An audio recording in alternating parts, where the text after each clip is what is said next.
right, everybody. Hello. It's time for a new episode of Cleats and Calves, and this is a special one. We've got Coach Taylor today, and I'm Big Mama, and this is Big Red. Hey, and guys. welcome, Coach Taylor. Tell us what you do and what you coach for Jemison High School. I am the defensive coordinator and also the public speaking teacher at this fine institution. Fine. That's right. Fine. Well, I have to tell you, you'll be having my kid next semester, okay? And as a parent, if you have any problems with him, you have my permission to whoop his tail, or I will come whoop it in front of you and God and everybody else. So Why not both? if you only have, if you have a problem with him, you'll only have one. I promise that. So you have my full support to do what you need to do. I believe If you. I get in trouble, you just gonna make me run gas. Well, you're right. Okay, well, Coach Taylor, we're so excited to have you as a defense coach. You're kind of a rock around here, and you're very popular with the students. So, Am I? yes, you've not realized that you have a whole fangirl like crew, because every time they mention your not name, you're like, noticed. I've been screaming. I have not noticed. And you were straight up my neighbor's favorite person, like on the planet. Was Who's your neighbor? Gracie. Oh, okay. Yeah. So anyway, we know a lot about Coach Taylor.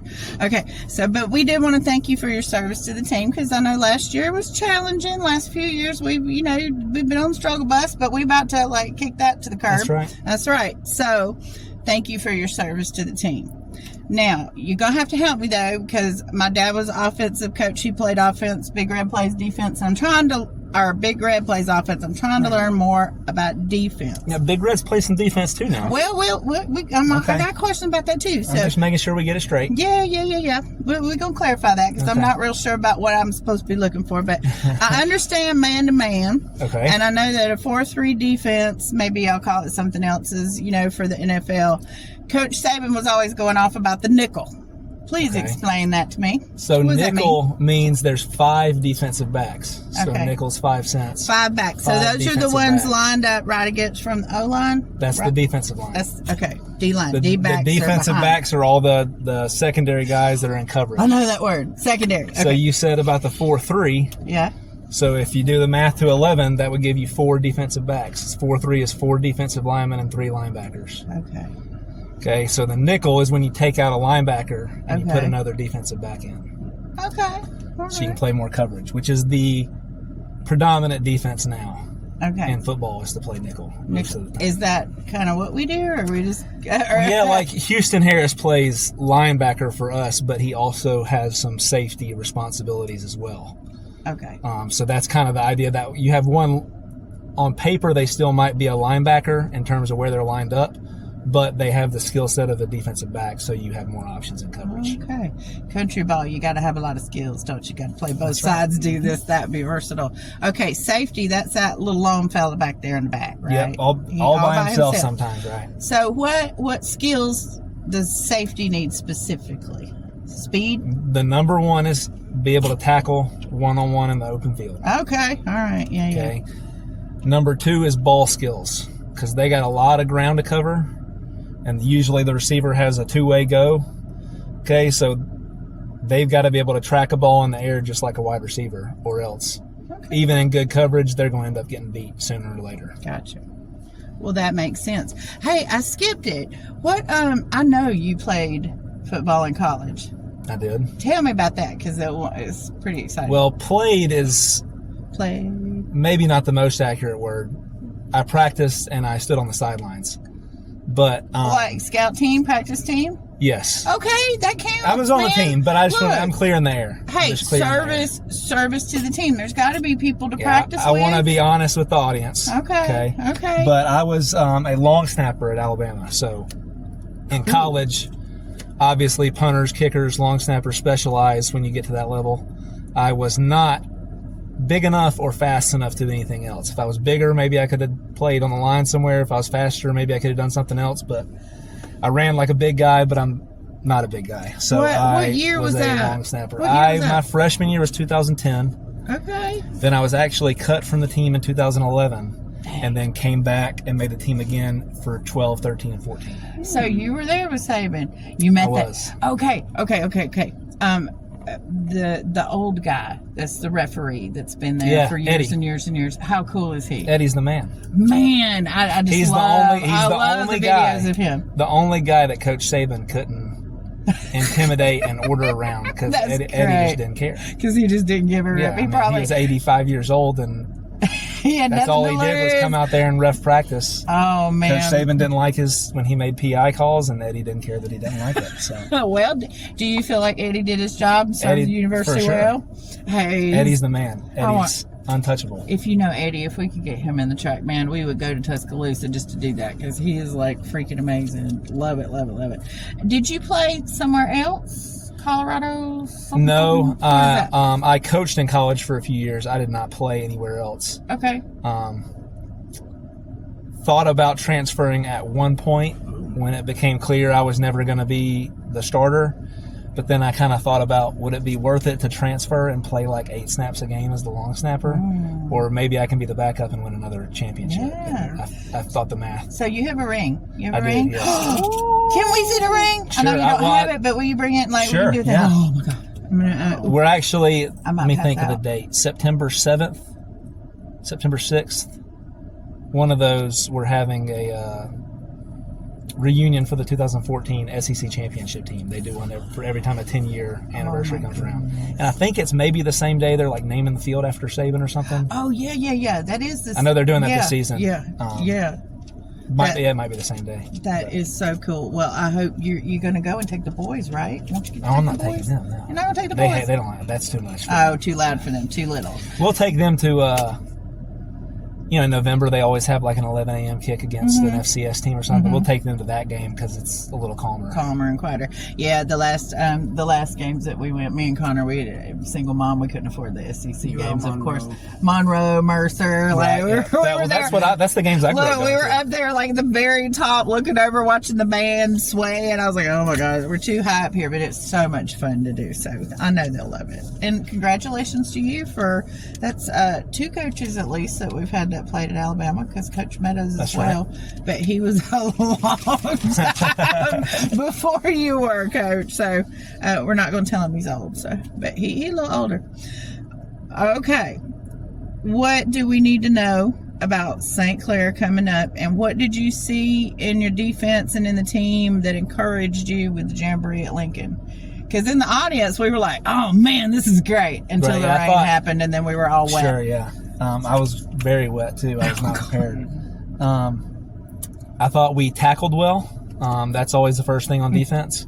If you're everybody can play good and get in the right spot, but if you're missing a bunch of tackles, you're probably not going to be playing very good defense. I did notice an improvement in tackles. We had good communication. There was some stuff that was sloppy from maybe a technique perspective, but we didn't have busts. We didn't have people lining up in the wrong place, doing the wrong thing. So the other stuff's easy to clean up because you're not giving anybody freebies, But overall, I was very encouraged for sure. And St. Clair's head coach is a good friend of mine. We went to high school together. Oh, insider trading. Known him for a long time, but they're a very well coached offense, I think. Especially at quarterback. He's a young player. He's a sophomore, but clearly every snap has a plan for where he's going with the ball.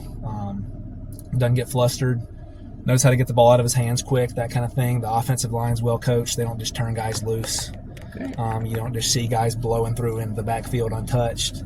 And they have several receivers that are capable of getting open and making a catch, which is sometimes in high school is not always the case. Sometimes you have a quarterback, but you maybe only have one guy you could really throw it to. Yeah. They have multiple guys, which does make them dangerous. Oh, wow. We actually, a friend of mine's son is playing on the team. He's a junior. And Connor will be a sophomore, so this is one of like 3 or 4 games where we're facing off against, friends and stuff. So, and just for the statistics, Coach Davis don't like statistics, but maybe you like them. I like them. Last year, St. Clair was 3-7 as far as their region. Their 5A region 6, they were 2-4. So Lincoln and St. Clair in the same region. That's right. So, but they're gonna be a handle. That's right. It's a in tough the next region. few years, for real.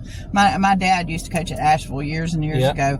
Asheville, St. Clair, Springville, up in there. Yeah. There's some good ball up there. That's a tough region, and they had not had a lot of recent success in the past few years. Right. So even going 3-7 in that coach's first year last year was a step in the right direction for them for sure. I think in their area with those country teams, they're kind of a victim. I think some of the kids that have gone to Clay and to Trustful because they're so close. You know, the bigger programs, the kids with more talent maybe got pulled away a little bit, but you know, we ain't gonna talk about that. So okay, I'm gonna let Big Red go, Coach Taylor.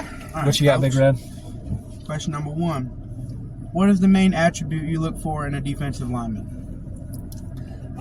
Being able to push the offensive lineman into the backfield with your hands, which obviously takes some different skill sets. You got to have some quickness to get off the ball. You got to have strength, and you got to be able to bend. You got to be able to play low. Even the fastest, strongest guy, if you're standing up on the ball snap, you're going to have a hard time knocking that offensive lineman back. Yes, sir. Oh, okay. Nice. Was that your only question? No, I got another one. Oh, yeah. Okay, this is a good one, Coach. Get ready. All right, This is a number good 2. Coach, I think I'm ready for a change. Feel a little trapped on the O-line. I need to break free. What you think about me playing safety? Lost a pound. I think I'm ready for it. You lost a pound. He Yes, lost sir. a pound. He lost a pound, I'll tell Coach. you what, you Lost weight, lose. Coach. I'm just going to do some quick math in my head. You lose 130 pounds, we can talk about safety. What? That's a whole person, Coach. Well, dang. You are not going to get to be the man in the end. Hey, he's not the only one now. Every day, a lineman or a linebacker asks me, Coach, when am I going to get to play safety? Why is that such a popular I don't thing? know. Everybody seems to think safety. Do y'all all play safety on NCAA and Madden when y'all are playing? Maybe that's PS4. I can't play that. Yeah, maybe that's it. Maybe they all play with the safety when they I play in have Madden or something. no I don't know. idea. It's hilarious. Well, I was waiting on you to tell him he needed to sprint because that's like the answer to everything. It's like, boy, you need to sprint. Like 3 coaches have told him that so far. You're the only one that didn't. But you did tell him he had to lose 130 pounds, so maybe there's something to Well, yeah, the implication would be losing 130 pounds, you get a little faster at sprinting. Holy moly. I would hope so, at least. All right, Coach, we're going to wrap it up and let you get home with the boys and your lovely wife. So, different attitude, different environment this season, and it looks like the players and coaches are generally having a good time with football. That's wonderful to see. It seems to be a whole new world. But what's your strategy with this team regarding overcoming the hump? Because Coach Davis and I have talked about this several times. These kids know how to lose. These kids don't know how to win. Mm-hmm. And we got to get them, into that mindset of accepting that. So how do you pull that off? Because you're real tight with your defense. Like, you got a core group that those kids would just go dig up a mountain for you. I know they would. So tell me how you make that happen. Well, there's a lot of different parts to it, obviously. I think the big thing, especially defensively, is you're not owed a fair shot by the game of football. You're not owed for things to go your way, and if they don't, then oh well. You have to accept going in. From a defensive perspective, you have to be prepared to win every game 3-0. Because if you're not, something is going to happen that will give you the excuse to say, well, if the offense would have scored more. Well, if we hadn't given up that kick return touchdown. If this, if that. There will always be an if you're willing to accept an excuse. So if your mindset is not, we can win this game 3-0 on defense if we have to, then your mindset is not going to be good enough. Wow.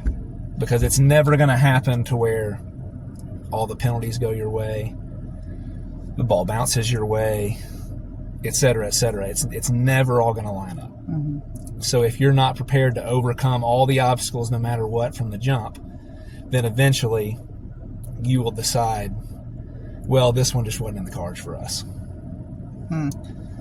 That's a dangerous game, convincing That's yourself right. how you lost, isn't it? That's right. But that's human nature to make excuses for ourselves, underperformance, and our behaviors. And winning is fun, but winning's not easy. Winning is not easy. Look, Coach Saban told people that, everybody wants to be at the top of the mountain. What you don't realize is what you got to do to stay there. So, Yeah.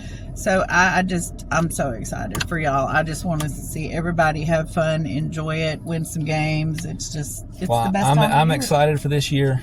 Defensively, we've got almost everybody back from last year. We just Trayvon Rudolph and Tyler Singletary are the only guys who graduated last year. So we got a lot of guys who, we didn't win the games last year, but there's a lot of guys who played good football at times on That's defense true. last year. That's true. And Y'all are So solid. if those guys, if everybody that played pretty good last year can play pretty great this year, then I think we've got a chance on defense. It's so exciting. I think we're a sleeper, don't you? I don't agree. think anybody's expecting what might could happen. I agree. But it's going to be fun to see, and I'm here for it. So, all right, let's do it. Go Panthers. You know what to do. All right. 1, 2, 3. Go Panthers!